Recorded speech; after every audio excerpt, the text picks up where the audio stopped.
সকলোকে মোৰ অন্য এটা ভিডিঅ'লৈ স্বাগতম জনাইছোঁ। আপোনালোকৰ কি খবৰ? মোৰ ভাল। আজি বহুত দিনৰ পিছত মই আজি ডিউটিলৈ টিফিন লৈ যাম বুলি বনালোঁ ভিডিঅ'টো। এয়া পিঁয়াজ কাটি আছোঁ ভাজি বনাবলৈ। বাহিৰৰ খানা খাই খাই মানে দেহাটো অসুস্থ হৈ গৈছে। তেল দিয়া বস্তুবোৰ খাই খাই ফেটি লিভাৰ মোৰ হৈ গৈছে। সেইটো কাৰণে ভাবিছোঁ টিফিনটো লৈ গৈ খালে, নিজৰ ঘৰুৱা খানা খালে তাতকৈ আৰু কি ভাল কথা হ'ব পাৰে।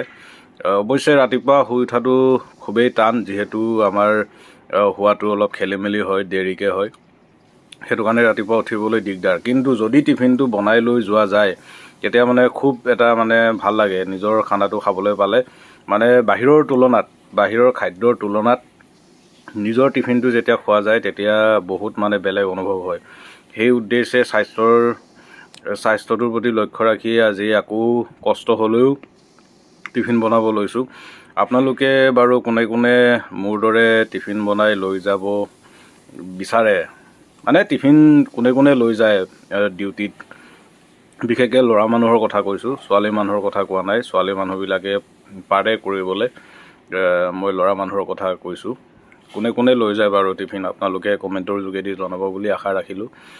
লগতে ভাবিছোঁ আজি বিশেষ কিবা এটা বনাওঁ বুলি। চাহ খাবলৈ চাহ খাবলৈ একো বিস্কুট চিস্কুট বিচাৰি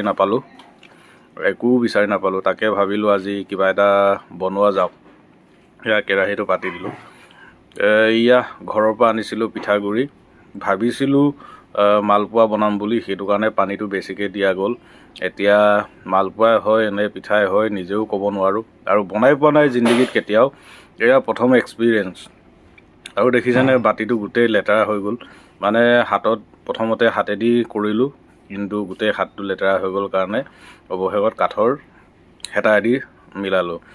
আৰু এই পানী বেছিকৈ দিলে মালপোৱা হয় নেকি বুলি ভাবি বনাব লৈছোঁ, কিন্তু কি হয়, মালপোৱাই হয় নে পিঠাই হয় একো গম নাপাওঁ। অৱশ্যে আপোনালোকে ভিডিঅ'টো চাই থাকিব। এয়া ফাইনেলি মোৰ মালপোৱা গৈ সেই হিং গজা কিবা পকৰা নিচিনা লাগিছে। নাজানো আৰু খাবলৈ কি হয় নাজানো। ফাইনেলি লুকটো এনেকুৱা হৈছে।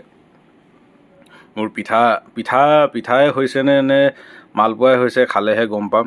অৱশ্যে খুব মানে টান যেন লাগিলে আজি মই খাই চালোঁ। উপায় নাই আৰু। আজিলৈ বাই বাই।